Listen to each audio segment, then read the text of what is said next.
Hey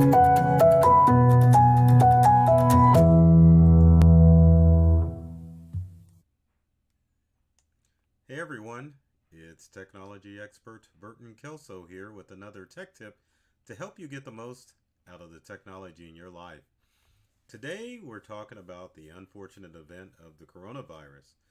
The unfortunate thing about it, obviously, is that with the virus being spread so easily, that many places, including workplaces, are not allowing their employees to come in. Schools are not allowing students to show up. Sporting events are occurring without large crowds. And obviously, in the workforce, it's better to keep employees home and healthy and have them productive as opposed to having them come into the workplace and causing issues.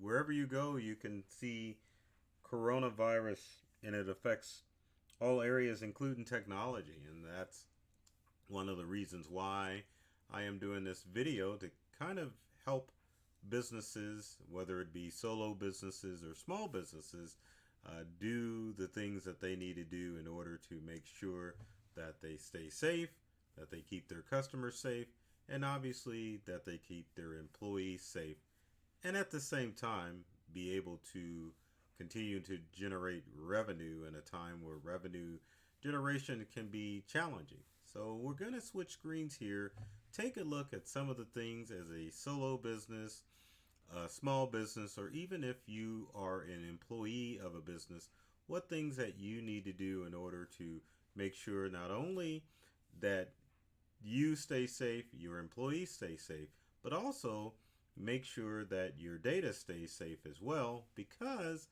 one of the challenges with working with a remote workforce is to make sure that everyone is on the same page, and that because of remote work that your business information doesn't fall into the wrong hands. Let's take a look and see some of the tips that we have. So there's our coronavirus logo. But moving on, this is one of the things that we don't want in the workplace. People obviously want to come in and they want to generate revenue for themselves, and business owners face the same task. You go into work and you're sick, and you can get other people infected, not only employees but customers as well. And obviously, that can be a problem. In this day and age, people aren't even shaking hands because of the widespread epidemic of the coronavirus. So you really have to be cognizant and know what things you should or shouldn't do.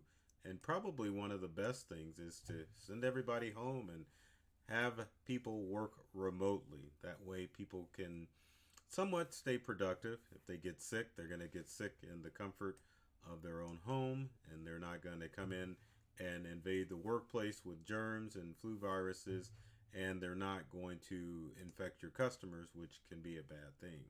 So what should you do? Well, the first thing that you want to do is you want to make sure that not only you or your staff make sure that they are keeping good hygiene with not only themselves and their tech devices.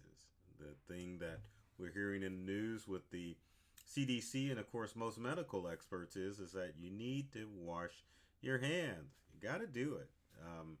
One of the quickest ways that this virus can spread is from dirty hands. But not only do you have to worry about your dirty hands, you've got to worry about your smart devices. That includes your computers, your laptops, your smartphones, and your tablets. Unfortunately, our smart devices are some of the dirtiest devices that we own. People take their devices everywhere, and unfortunately, one of the places is the restroom. Not to say that this is a restroom spread virus, but at the same time, public restrooms can be one of the dirtiest places that we, I guess, inhabit. Well, that's not even a really good word, but that we visit in our day-to-day lives. And with with people having bad habits of not washing hands, and with us not having good tech hygiene with our devices, it's very important that you don't just wash your hands, you make sure that your tech devices are taken care of too, because even though we use these on a normal basis, your tech devices can harbor germs, and with the coronavirus, um, it can live on surfaces for a fairly long time. So it doesn't matter if you've been away from your computer keyboard and you washed your hands and came back. Same thing with your laptop.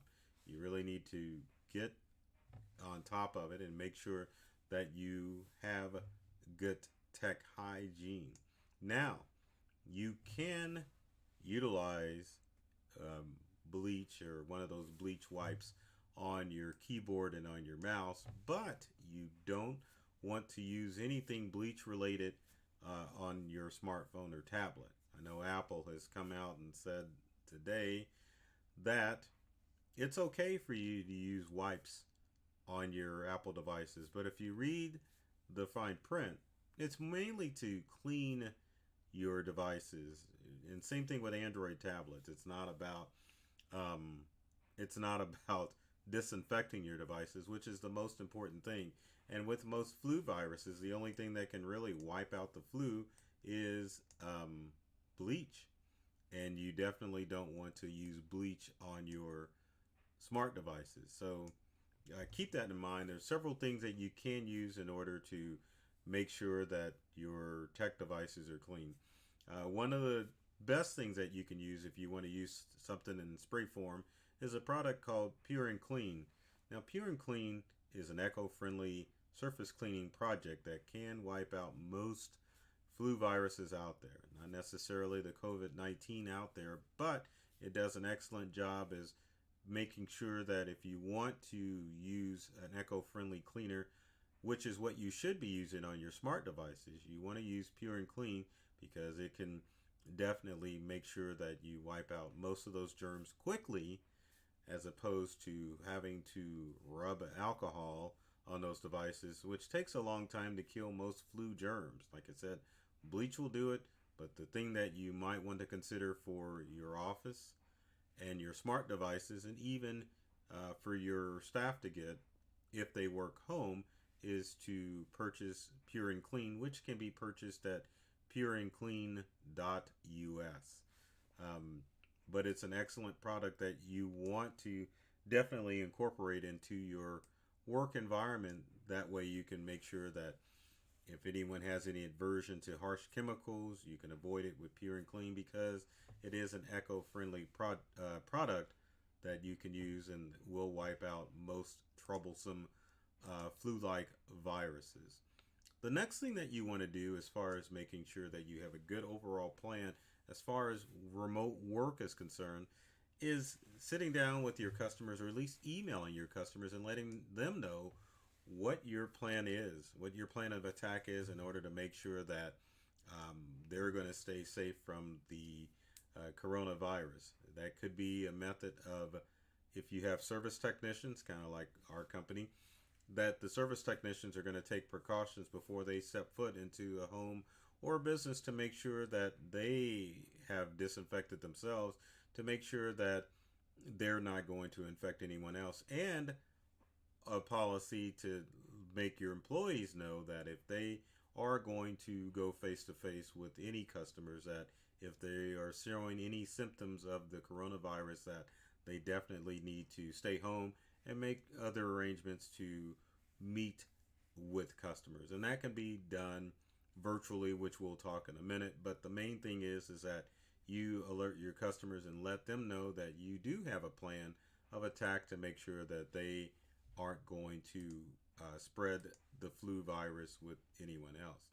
Now, as far as the virtual aspect that I was talking about, there are some tools that you can collaborate with your employees and with your customers as far as making sure that it's business as usual, but virtually. Now, there are a ton of products out there that allow you to work virtually. You can use Google Docs, you can use Microsoft Office 365, you can use Microsoft Teams, you can use Zoho. There's a host of products out there that allow you to collaborate with your customers and with your employees. And you can do it all virtually. The only thing that you really need between all of you is a strong internet connection, which comes into play um, big time as far as working up in the cloud, which is what happens when you work virtually. Is that all that information is going to be stored up in the cloud, so that way you can share documents with your customer base. You can have employees share documents back and forth. You can collaborate.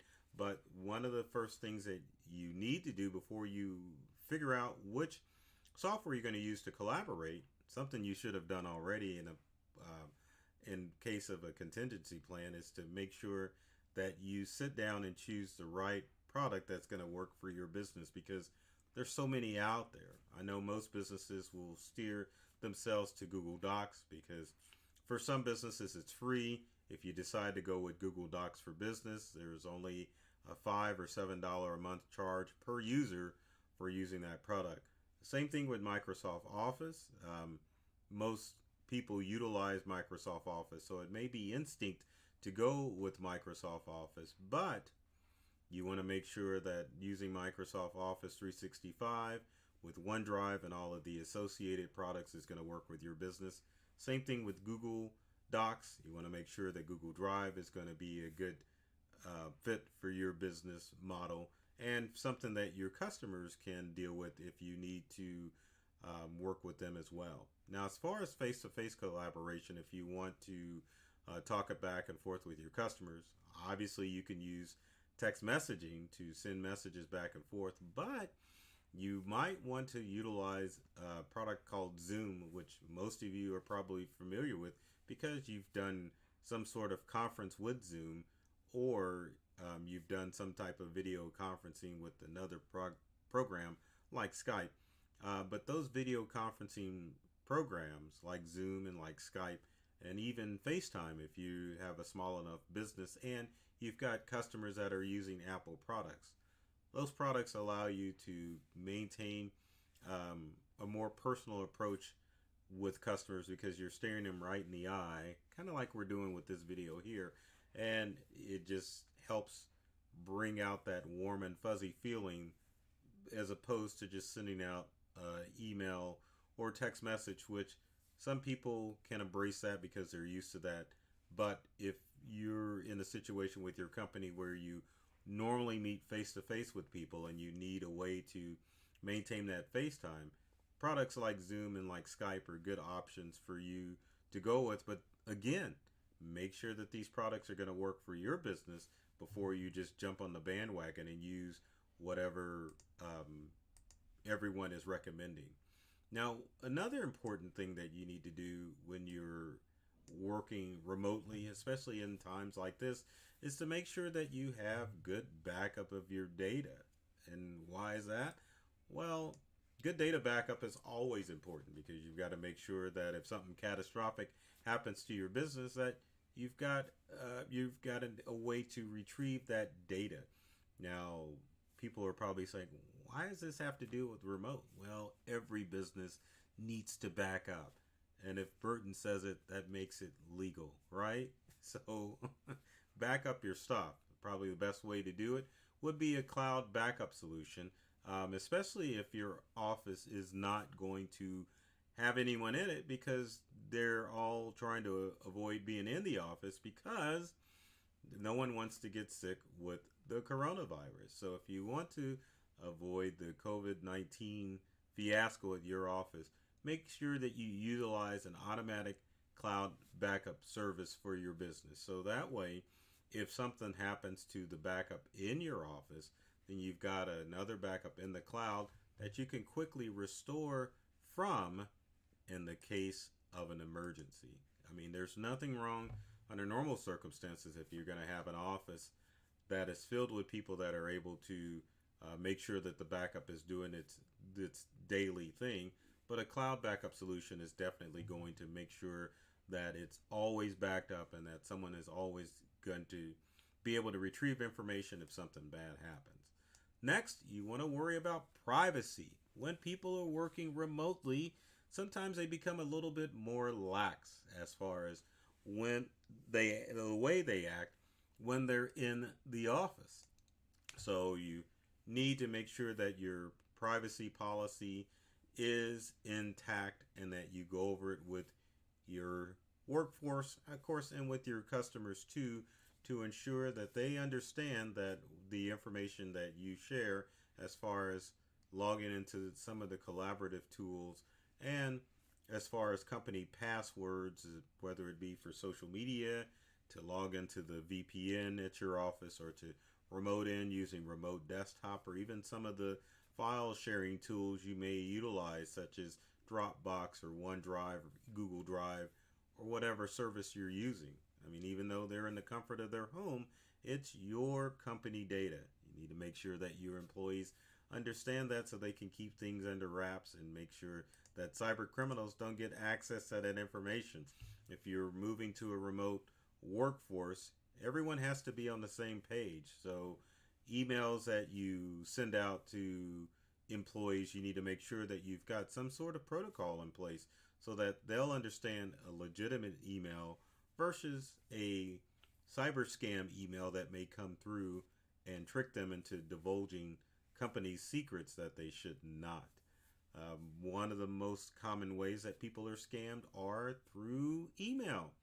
So make sure that you have your ducks in a row, eggs in place, everything taken care of before you send your workforce or your small business workforce out to do remote stuff. Now, if you've got people working remotely, one of the things that you have to make sure is you have strong Wi-Fi, or that they have strong Wi-Fi at their location. Doesn't matter if they're using or utilizing a hotspot or just standard land-based fiber or cable.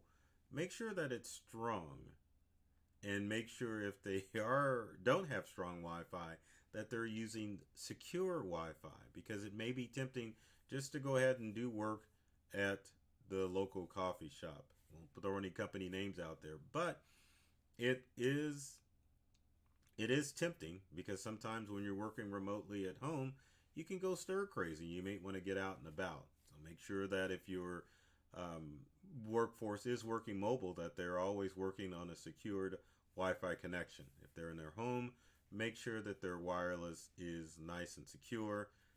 If they're working out and about, probably the best and easiest thing for your mobile workforce to use, or yourself if you're working remotely, is to utilize a Wi-Fi hotspot.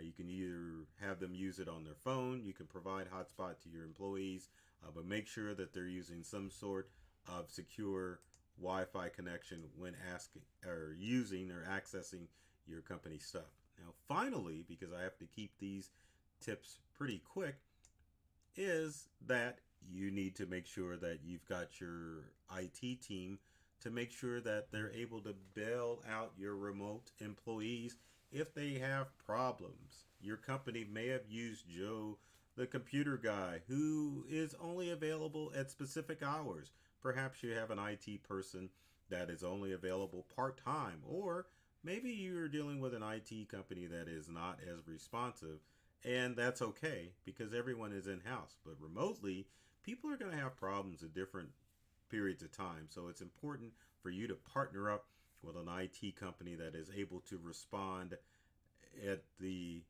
leisure or the emergency of whatever your remote workforce is dealing with.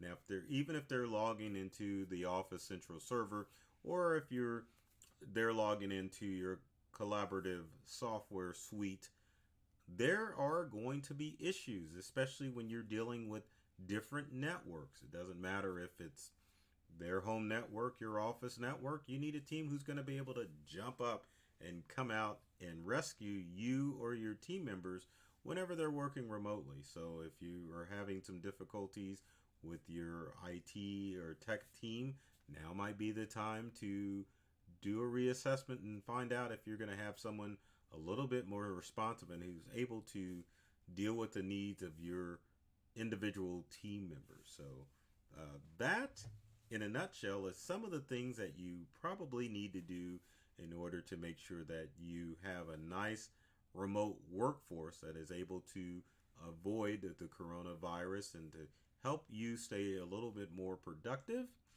and help your business continue to run and become profitable in this time. So if you have comments or questions about anything that I covered, and I know this was kind of a lengthy video, make sure that you leave them in the comment section below. I love doing that below. I would love to answer any questions you have as far as disinfecting your tech devices, your office, and even make sure that you've got the right tools in order to have a solid mobile workforce. Even though we're moving that way, it seems like this coronavirus is definitely allowing a lot of places of business to move towards a mobile workforce sooner than later.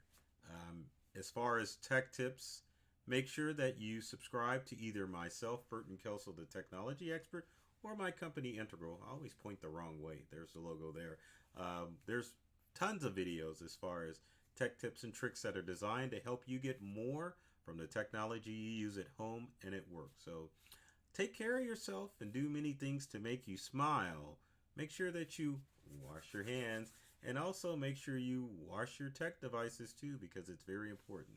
So take care of yourself, do many things to make you smile, wash your hands, and thanks for watching.